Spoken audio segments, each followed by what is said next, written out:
Assalamualaikum warahmatullahi wabarakatuh. Perkenalkan, kami dari kelompok 7 ingin mempresentasikan spesifikasi kebutuhan perangkat lunak PMS.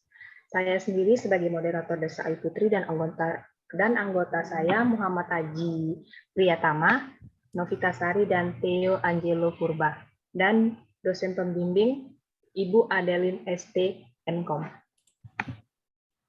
Saya selaku moderator ingin mempresentasikan bagian pertama, yaitu pendahuluan yang dibacakan oleh saya sendiri.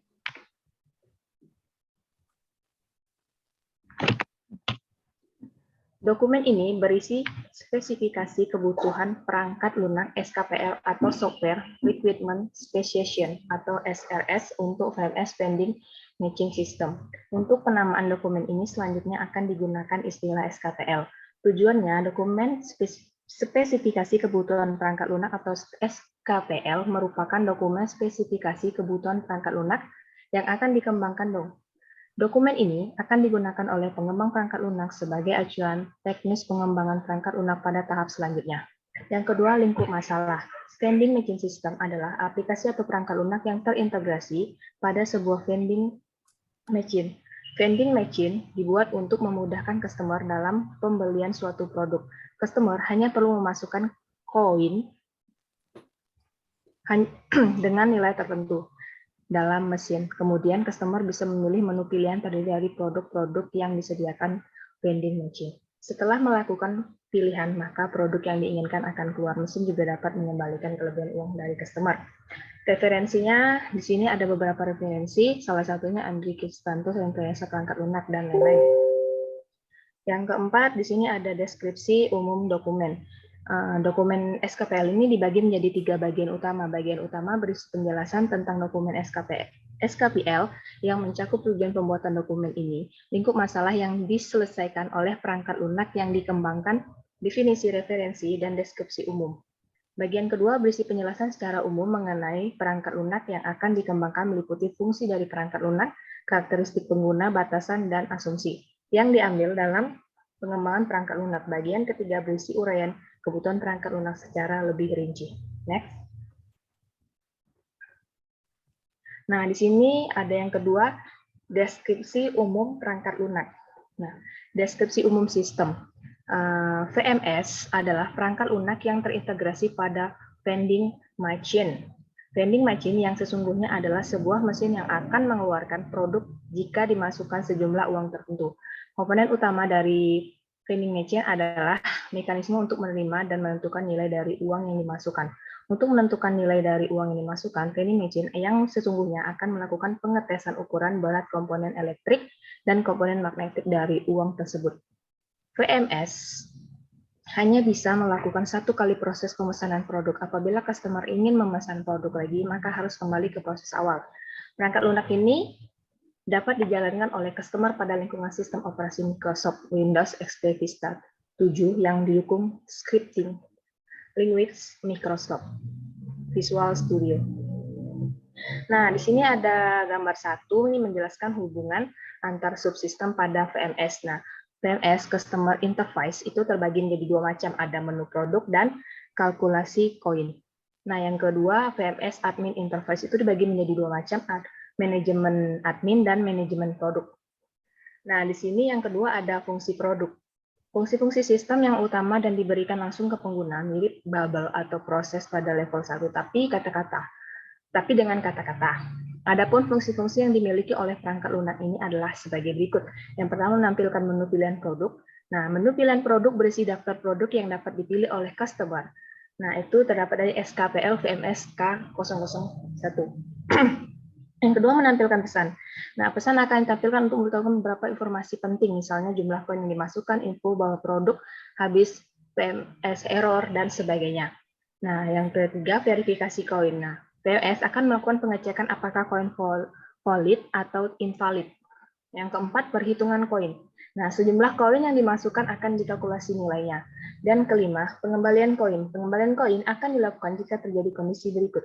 Koin tidak valid, jumlah koin melebihi harga produk, atau jumlah koin kurang dari harga produk. Dan yang keenam, pengecekan produk.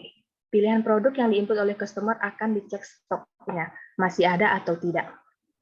Yang ketujuh, pengecekan harga. Jika produk ini tersedia pada VMS selanjutnya, dilakukan pengecekan harga. Nah, yang ke-8, pencatatan transaksi. Dan yang ke-9, menu pilihan admin. 10, mengubah password.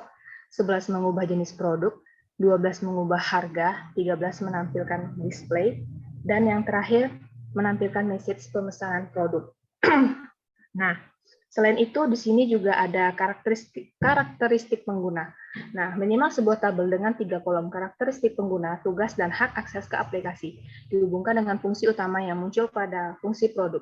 Pengguna perangkat lunak ini adalah customer yang hendak membeli produk, memulai vending machine, di mana customer bisa memilih produk apa yang hendak dibeli. Pengguna lainnya adalah administrator yang memiliki hak otorisasi, lebih dibandingkan customer karena selain dapat melakukan pembelian produk, administrator juga bisa melakukan pengecekan stok produk, perubahan jenis produk, perubahan harga, dan melihat transaksi penjualan. Nah, di sini ada tabel kategori pengguna VMS adalah sebagai berikut. Nah, kita di sini bisa melihat ada kategori umum, ada kategori administrator, dan nah, di situ juga ada beberapa tugas-tugasnya, bisa kita lihat. Nah, selain itu, di sini ada batasan-batasan. Batasan jika ada sistem terhadap software atau hardware sistem lain. Batasan-batasan yang digunakan pada pengembangan perangkat lunak ini adalah produk yang tersedia hanya terdiri dari 8 produk. 2. Nilai koin yang dapat diterima berupa pecahan 500 atau 1000. 3. VMS dapat menampung masing-masing produk maksimal 15. Dan mesin memesan produk dengan sejumlah bilangan random atau maksimal 15. Dalam satu kali proses pemesanan, customer hanya bisa memesan satu produk, dan apabila ingin memesan lagi, maka kembali ke proses awal. Next. Nah, di sini ada lingkup operasi. Sistem operasi DBMS kalau berupa klien atau server spesifikasi agar sistem beroperasi dengan baik perangkat lunak pada sisi server yang dibutuhkan oleh VMS adalah sistem operasi Microsoft Windows XP Vista, scripting language Microsoft Visual Studio DBMS, Microsoft Access. Dan selanjutnya akan dibacakan oleh Muhammad Aji Priyatama. Kepada Muhammad Aji Priyatama, dipersilakan. Terima kasih kepada Saudari Desa. Di sini saya akan melanjutkan materi yang dibacakan oleh Desa. Yang ketiga ada deskripsi rinci kebutuhan. Yang pertama ada kebutuhan antarmuka eksternal, selanjutnya antarmuka pemakai. User interface untuk mengoperasikan sistem, misal mouse, keyboard, dan touchscreen, dan lain-lainnya. Pemakai berinteraksi dengan simulasi perangkat lunak vending machine sistem melalui antarmuka pemakai. Simulasi menerima masukan dari customer dengan mengklik tombol koin yang tertara pada layar monitor. Kemudian keluaran dari simulasi berupa pesan-pesan yang dapat dilihat langsung pada layar monitor. Yang kedua ada antarmuka sistem. Antarmuka sistem ini perangkat lunak tidak mempunyai ketergantungan dengan sistem lain. Dan selanjutnya antarmuka perangkat keras. Hanya diisi apabila sistem memerlukan perangkat keras khusus, misal card XXX dan kabel XXX. Perangkat lunak ini tidak memiliki antarmuka perangkat keras. Selanjutnya ada antarmuka komunikasi, hanya diisi apabila sistem beroperasi di jaringan dan membutuhkan alat komunikasi khusus. Perangkat lunak ini tidak memiliki antarmuka komunikasi, dan ada kebutuhan fungsional dan diagram konteks. Deskripsi umum sistem, hanya dengan melihat diagram konteks, pengguna dapat memperoleh gambaran umum dari sistem yang dikembangkan. Ya, ini ada diagram konteks yang ada vending match, bagiannya ada customer dan administrator. Selanjutnya, vending match system memungkinkan customer untuk membeli produk yang diinginkan sesuai dengan jumlah koin yang dimasukkan dan juga pilihan barang yang diinginkan. Administrator memiliki akses untuk mengetahui stok yang ada, pemesanan produk, dan pemasukan total. Selanjutnya ada DFD level 1. Partisi atau detail dari proses yang terdapat pada diagram konteks. Ini adalah gambar DFD level 1 untuk VMS. Selanjutnya. Yang kedua ada DFD level 2. Berikut adalah gambar dari proses untuk VMC, versi detail proses. Yang ketiga ada data rekrutmen. Data rekrutmen sendiri ada data aplikasi yang bersifat statis, yaitu administrator adalah data yang mewakili informasi identitas administrator. Yang kedua ada data produk, adalah data yang mewakili informasi tentang produk. Yang ketiga transaksi, adalah data yang mewakili informasi tentang transaksi-transaksi yang telah dilakukan oleh vending machine. Data aplikasi yang bersifat dinamis. Yang pertama ada jenis produk, adalah data yang mewakili informasi nama-nama produk yang disediakan oleh vending machine. Yang kedua ada harga produk, data yang mewakili informasi harga-harga dari masing-masing produk. Yang ketiga isi password, data yang mewakili informasi hasil update password administrator yang dilakukan oleh pengguna yang memiliki hak otorisasi level password. Yang keempat ada jumlah koin, data yang mewakili informasi dari jumlah koin yang diinputkan oleh customer. Selanjutnya ada pilihan produk, data yang mewakili informasi tentang produk yang ingin dibeli oleh customer. Produk yang dipesan adalah data yang mewakili informasi tentang nama-nama produk yang dapat dipesan oleh vending machine. Yang terakhir ada koin kembali, adalah data yang mewakili informasi tentang jumlah koin. Dikembalikan pada customer apabila koin dimasukkan lebih berharga produk atau produk yang diinginkan customer tidak tersedia. Selanjutnya ada input pilihan, adalah data yang mewakili informasi yang tersedia berikut. Yang selanjutnya ada R diagram. Gambar R diagram yang benar-benar konseptual dengan menggunakan tools yang tersedia. Misal dengan menggunakan Case Studio, MS Visio, dan lain-lain. Dalam R diagram sendiri minimal ada entitas, relasi, koordinalitas, dan key. Yang 3.4 ada non-functional requirement. Berikut adalah tabel-tabel non-functional requirement untuk VMS. Catatan sendirinya adalah availability, artinya ketersediaan aplikasi. Misalnya harus terus-menerus beroperasi 7 hari per minggu atau 24 jam per hari tanpa gagal. Selanjutnya ada reliability atau juga keandalan. Misalnya tidak boleh pernah gagal, atau kegagalan yang dapat ditoleransi adalah minimal persen, sehingga harus diperkirakan fault tolerant arsitektur biasanya hanya perlu pada critical application yang jika gagal akan berakibat fatal. Selanjutnya ada ergonomi, artinya kenyamanan pakai bagi pengguna. Dan terakhir portability, kemudahan untuk dibawa dan diaplikasikan ke mesin atau sistem operasi atau platform yang lainnya. Selanjutnya ada memori, jika perhitungan kapasitas memori internal kritis. Selanjutnya ada response time, artinya batasan waktu yang harus dipenuhi, sangat penting untuk aplikasi real time. Contoh, aplikasi harus mampu menampilkan hasil dalam 4 detik, atau ATM harus menarik kembali kartu yang tidak diambil dalam waktu 3 menit.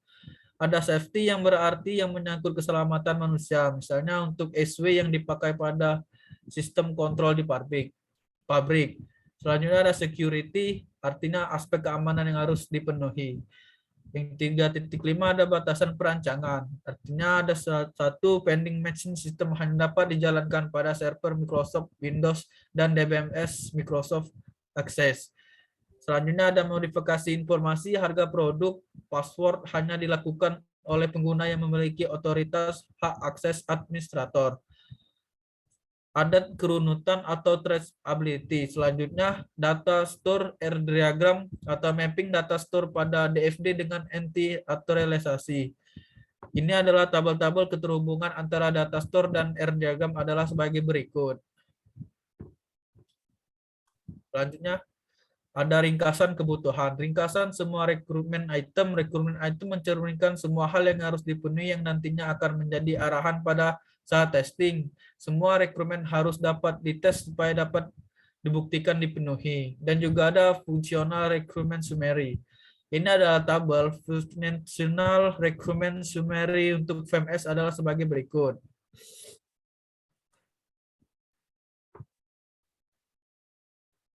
Oke, selanjutnya akan dibacakan oleh Saudara Tio. Kepada Saudara Tio dipersilakan. Baik, terima kasih kepada moderator. Selanjutnya itu fungsional recruitment summary. Terdapat tabel functional requirement summary untuk VMS adalah sebagai berikut.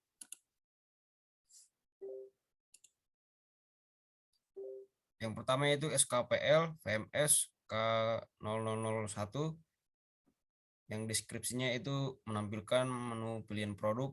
Menu pilihan produk berisi daftar produk yang dapat dipilih oleh customer. Kemudian SKPL VMS K0002 deskripsinya menampilkan pesan. Pesan akan ditampilkan untuk memberitahukan beberapa informasi penting.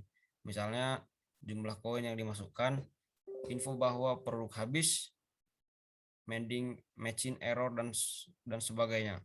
Kemudian SKPL VMS K0003 deskripsinya verifikasi koin. VMS akan melakukan pengecekan apakah koin valid atau invalid. Kemudian SKPL VMS K004 penghitungan koin. Sejumlah koin yang dimasukkan akan dikalkulasi nilainya. Kemudian SKPL VMS K005 pengembalian koin. Pengembalian koin akan dilakukan jika terjadi kondisi berikut. Koin tidak valid, jumlah koin melebihi harga produk, atau jumlah koin kurang dari harga produk. Kemudian SKPL VMS K006 deskripsinya pengecekan produk. Pilihan produk yang diinput oleh customer akan dicek stoknya masih ada atau tidak. Kemudian SKPL VMS K0007 pengecekan harga. Jika produk yang diinput tersedia pada vending machine, selanjutnya dilakukan pengecekan harga. Kemudian SKPL VMS K0008 yaitu pencatatan transaksi. Data transaksi akan dicatat oleh VMS sebagai informasi bagi pengguna dengan otorisasi khusus. Kemudian SKPL VMS K009 menu pilihan admin. Menu pilihan admin memiliki pilihan yang berbeda dari menu customer. Selanjutnya SKPL VMS K0010 yaitu mengubah password. Administrator dapat mengubah kode aksesnya jika diperlukan. Selanjutnya SKPL VMS K0011 yaitu mengubah jenis produk. Jenis produk yang tersedia pada vending machine dapat diubah oleh pengguna dengan hak otorisasi khusus. Yang terakhir yaitu SKPL VMS K0012 mengubah harga. Informasi harga produk dapat diubah sewaktu-waktu oleh pengguna yang memiliki hak otorisasi khusus. Selanjutnya yaitu SKPL VMS K0013 yaitu menampilkan display. VMS menampilkan display khusus bagi pengguna dengan otorisasi khusus. Misalnya informasi pemasukan, stok barang, dan sebagainya. Yang terakhir yaitu SKPL VMS K0014 yaitu menampilkan message pemesanan produk yang dihabiskan dipesan dengan jumlah random maksimal 15. Oke, selanjutnya akan dibacakan oleh Saudara Novitasari. Kepada Mbak Novitasari dipersilakan. Oke, terima kasih Saudari Desak. Selanjutnya non-functional requirement summary. Dalam tabel 5 ini non-functional dengan kode SKPL VMS K0015 tersedia 24 jam sehari, 7 hari seminggu.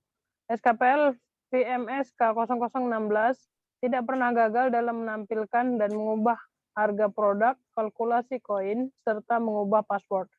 SKPL VMS K0017 kemudahan instalasi dan pemakaian pada sistem yang sesuai dengan bab 2.5. SKPL VMS K0018 dilanjut dengan SKPL VMS K0019 antarmuka dengan customer menggunakan bahasa Indonesia.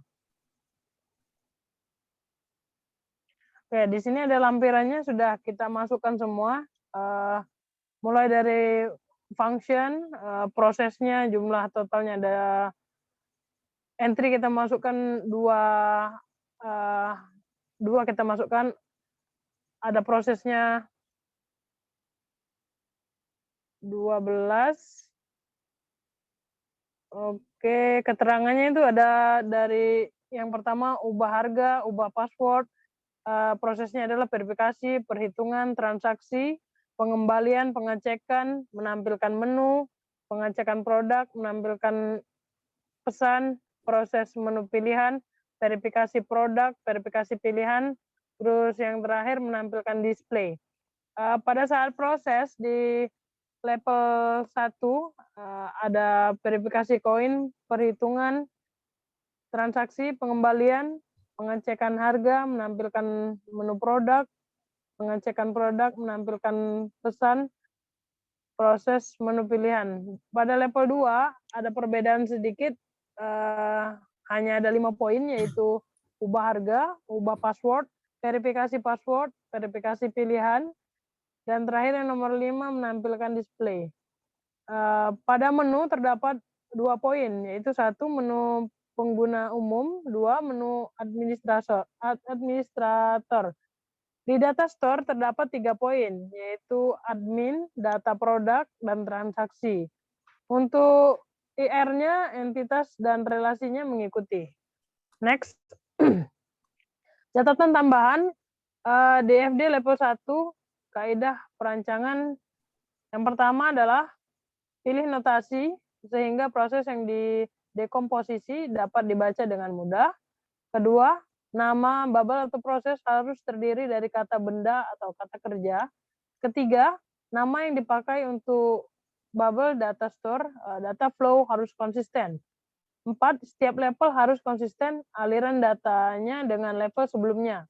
5, usahakan agar external entity pada setiap level konsisten peletakannya. 6, banyaknya bubble yang disarankan pada setiap level tidak melebihi 7 bubble. 7, dekomposisi berdasarkan kelompok data lebih disarankan. Nomor 8, nama proses yang umum hanya untuk bubble yang masih akan didekomposisi. 9, pada proses yang sudah tidak didekomposisi, nama proses dan nama data harus sudah spesifik. 10, aliran ke store harus melalui proses. Tidak boleh langsung dari external entity. 11, aliran data untuk proses report harus ada aliran keluar. Akan ada aliran masuk jika perlu parameter untuk mengaktifkan report. Aliran data yang tidak ada, data store-nya harus diteliti. Apakah memang tidak mencerminkan persistent entity, yaitu kalau hanya menjadi variabel dalam program. Di sini ada diagram IR. Di sini kita lihat ada produk dan transaksi. Selanjutnya akan dikembalikan kepada moderator Mbak Desa. Terima kasih. Baiklah kawan-kawan, sampai sini presentasi dari kami. Apabila ada kata-kata yang salah, kami mohon maaf, dan kepada Tuhan kami mohon ampun. Dan kami akhiri, wassalamualaikum warahmatullahi wabarakatuh.